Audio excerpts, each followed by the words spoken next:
ഉദാരമായി സംഭാവനയാണ് സാർ. ഒട്ടും മടിക്കേണ്ട കാര്യമില്ല. ആറാട്ടിന് കൊണ്ടുവന്ന ഒരു ആന 7 പേരെ കുത്തിക്കൊന്നു സാർ. എത്ര പേരെ? 7 പേരെ.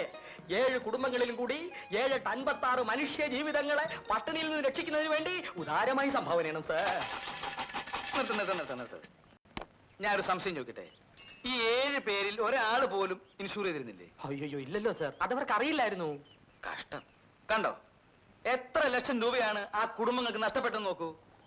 അപകടങ്ങൾ ഓർക്കാപ്പുറത്താണ് തല്ലി വന്നു വീഴുന്നത്. കരുതിയിരിക്കുന്നതാണ് ബുദ്ധി. അതൊക്കെ പോട്ടെ, താങ്കൾ ഇൻഷൂർ ചെയ്തിട്ടുണ്ടോ? ഇല്ലല്ലോ. എങ്കിലും ഉടനെ ചെയ്യണം. താങ്കളുടെ തൊഴിൽ വെച്ച് നോക്കുമ്പോ കയ്യും കാലും ഇൻഷൂർ ചെയ്യുന്നതാണ് നല്ലത്. കാര്യം ഇതുപോലുള്ള തൊഴിൽ കൊണ്ട് നടക്കുന്നവരുടെ കയ്യും കാലും ആളുകൾ തല്ലി ഒടിക്കും. അപ്പൊ ഇൻഷൂർ ചെയ്താൽ വീണു പോയാലും പട്ടിണി കൂടാതെ കഴിയാം. എന്തു പറയണു? എഴുതട്ടെ ഒരു പോളിസി? അല്ല, ഒന്നുമില്ല. പോയി വാ മോനെ, നമുക്ക് ഇടയ്ക്കിടയ്ക്ക് ഇങ്ങനെ കാണാം. കുറെ കാലം ഞാൻ ഇവിടെ ഉണ്ടാവും. എങ്കിൽ നമുക്കൊരു ഐക്യ മുന്നണിയായിട്ട് നീങ്ങിയാലോ? തെരഞ്ഞെടുപ്പ് വരികയല്ലേ?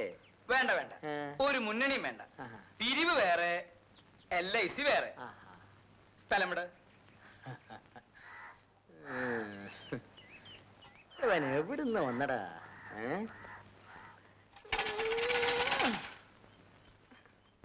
അതിരിക്കട്ടെ, ഇവിടെ തന്നെ വരാൻ നിങ്ങൾക്ക് എങ്ങനെ തോന്നി? ആരെങ്കിലും പറഞ്ഞയച്ചതാണോ അതോ? ആരും പറഞ്ഞയച്ചതല്ല, സ്വയം തോന്നി വന്നു, അത്രേ ഉള്ളൂ. കണ്ടോ, ഇതാണ് ദൈവനിശ്ചയം എന്ന് പറയുന്നത്. എനിക്കൊരു സഹായിയെ വേണമെന്ന് കുറെ നാളുകൊണ്ട് ഞാൻ വിചാരിക്കുന്നു. ഉടനെ ദൈവം അയച്ചെന്ന് കണ്ടോ? എന്ത് സഹായമാണ് നിനക്ക് വേണ്ടത്? നിനക്ക് സഹായത്തിന് ഞാനില്ലേ ചെറിയ ഇവിടെ? നിങ്ങളുടെ ഒരു സഹായം ഒന്നും വേണ്ടാതെ മനുഷ്യ അവിടെ. നിങ്ങൾക്ക് ചായക്കടപ്പണിയല്ലോ അറിയാവോ? ഞാനൊരു ഇൻഷുറൻസ് ഏജന്റ് ആണ്. ആയിക്കോട്ടെ, ചായക്കടപ്പണി ചെയ്യാമെങ്കിൽ നിങ്ങൾക്ക് ഇവിടെ താമസിക്കാം. ഇവിടെ വരുന്നവരെയൊക്കെ ഇൻഷുർ ചെയ്യുകയും ചെയ്യാം. സമ്മതാണോ? ഓ സമ്മത. ആ എങ്കിൽ ഈ പെട്ടി എടുത്തകത്ത് വയ്ക്കൂ. അപ്പൊ എന്റെ പെട്ടിയോട് ജഗതേ? അതെടുത്ത് പുറത്തോട്ട് വയ്ക്കും. ജഗതേ ഇങ്ങോട്ട് നീങ്ങുന്നേ, ബാ.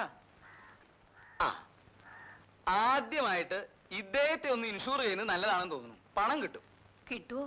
പിന്നെ ഭാഗ്യം, ഭാഗ്യം. പറഞ്ഞു തരുന്നില്ല. ഭാഗ്യം കണ്ട. ഭാഗ്യം നിങ്ങളെ വിളിക്കുന്നു.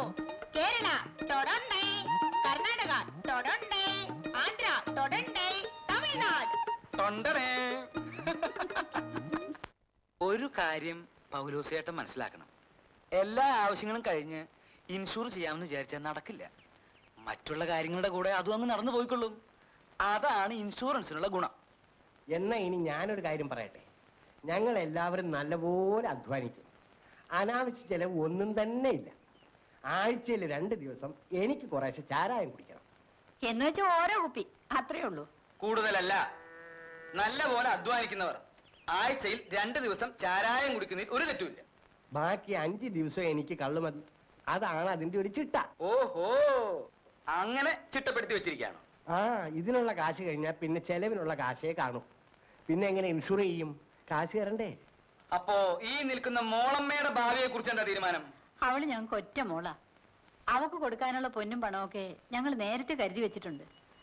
ഇനിയിപ്പോ അവിടെ പഠിത്തം കൂടി കഴിഞ്ഞാൽ കൊള്ളാവുന്ന ഒരുത്തിന് അവളെ കെട്ടിച്ചു കൊടുക്കും അല്ലേ? ചെറുക്കനെ ഞങ്ങൾ കണ്ടുവച്ചിട്ടുണ്ട്. കണ്ടുവച്ചെന്നല്ലേ ഉള്ളൂ, വാക്കൊന്നും കൊടുത്തിട്ടില്ലല്ലോ. എന്താ വേറെ ചെറുക്കനുണ്ടോ? ചെറുക്കനൊക്കെ ഉണ്ട്. വേണമെങ്കിൽ നമുക്കൊരു ആലോചന നടത്താമായിരുന്നു. ആര്? കാണാനൊക്കെ മിടുക്കനാണ്. അയ്യോ പിന്നെ ഏകദേശം എന്നെ പോലെ ഇരിക്കും. എനിക്കൊന്നും വേണ്ട. അതെന്താ മോളമ്മ അങ്ങനെ പറഞ്ഞത്? സാറിനെ പോലെയാ ഇരിക്കുന്നു പറഞ്ഞോണ്ടായിരിക്കും. എനിക്ക് എന്താ ഒരു കുറ്റം? അത് മാത്രം സാറ് ചോദിക്കരുത്. എന്താ? ഞാൻ പറഞ്ഞാൽ സാറ് കരയും. എങ്കിൽ അതൊക്കെ പോട്ടെ. ഇൻഷുറൻസിന്റെ കാര്യം എങ്ങനെയാ? സാറ് ഇപ്പൊ പോ, ഞാൻ പിന്നെ അറിയിക്കാം. ഞാൻ പോയേക്കാം. മോളമ്മ കത്തി വെച്ചത് എന്റെ ലൈഫിനെയാ.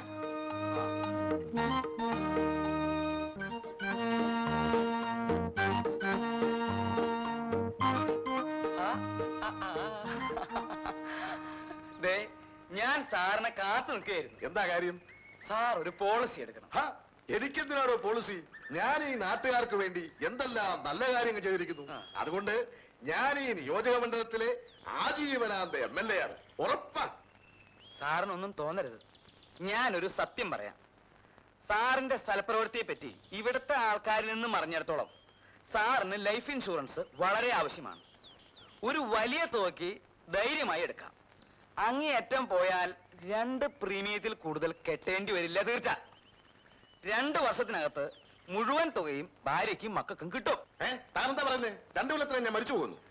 പിന്നെ മുഖസ്തുതി പറയല്ല, അത്രയും വേണ്ടി വരില്ല. അതിനകത്ത് തന്നെ അത് സംഭവിച്ചോളൂ. ഓരോടുന്ന് താൻ ആരോടാണ് സംസാരിക്കുന്നറിയോ? ചേട്ടാ, ഒരു നല്ല കാര്യം ചെയ്യാന്ന് വിചാരിച്ചപ്പോ വേണ്ടെങ്കിൽ വേണ്ട, പിന്നെ മരിച്ചു കഴിഞ്ഞിട്ട് പിന്നെ നോക്കിച്ചിട്ട് കാര്യമില്ല. ആ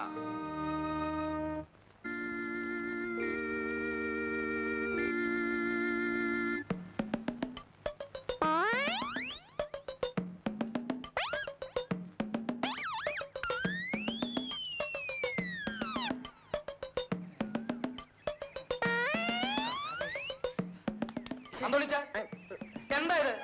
ഇവിടെ പിരിവെടുത്താണോ? ഇത് പിരിവല്ല സുഹൃത്തെ, ഞാൻ ലോൺ എടുക്കുകയാണ്. ലോണോ? ആ, ഇതെന്താ ബാങ്കോ ലോൺ എടുക്കാൻ? എന്നെ സംബന്ധിച്ചിടത്തോളം ഇത് ഒരു ബാങ്കാണ്. എന്റെ ഈ കാശ് കിട്ടുമ്പോ ഞാൻ പലിശ സഹിതം ഇതിനകത്ത് കൊണ്ടുവന്ന് ഇടും. ദേ, നേരാണോ അന്തോണിച്ച? ഹാ, പിന്നെ ഞാനിപ്പോ എടുത്തതല്ലേ കണ്ടുള്ളൂ.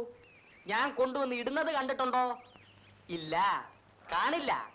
കാരണം നിങ്ങൾ ആരും നല്ലത് കാണില്ല, ഒരുത്തന്റെ തെറ്റുകൾ മാത്രമേ കാണൂ. സുഹൃത്തെ, ഇത് ശരിയല്ല.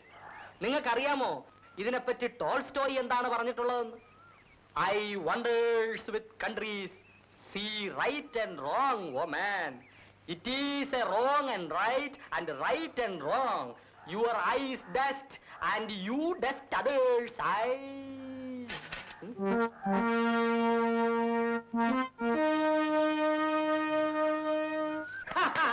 അങ്ങനെയായിരിക്കും ആണുങ്ങളോട് കളിച്ചാൽ.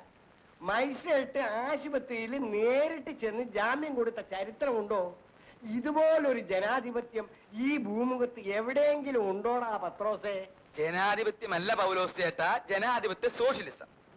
നമ്മൾ സോഷ്യലിസത്തിലേക്ക് ത്വരിതഗമനം ചെയ്തുകൊണ്ടിരിക്കുകയാവുന്നു. എന്നിട്ടും നമ്മുടെ മുക്കിനെ പറ്റി അപവാദം പറയുന്നവരെ തൊയ്ക്കണം. ഉദ്യോഗസ്ഥന്മാർക്ക് പരിശോധിക്കാൻ സ്വാതന്ത്ര്യം, മത്തായി മുതലാളിക്ക് അവരെ തൊഴിക്കാൻ സ്വാതന്ത്ര്യം, ഇതെല്ലാം പൊട്ടിച്ചെടുക്കാൻ മുഖ്യമന്ത്രിക്ക് സ്വാതന്ത്ര്യം.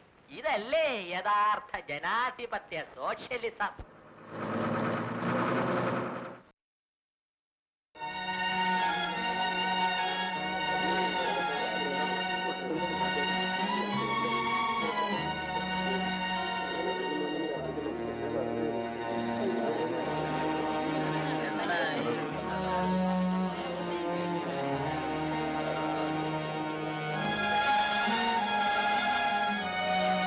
ഈ ബസിന്റെ കാര്യത്തിൽ ഇനി എന്തെങ്കിലും ഒരു തീരുമാനം എടുത്താലേ ശരിയാവില്ല. എന്തൊരു കഷ്ടപ്പാടാ നോക്കണേ. നാളെ ബസ് അവിടെ നിർത്തട്ടെ.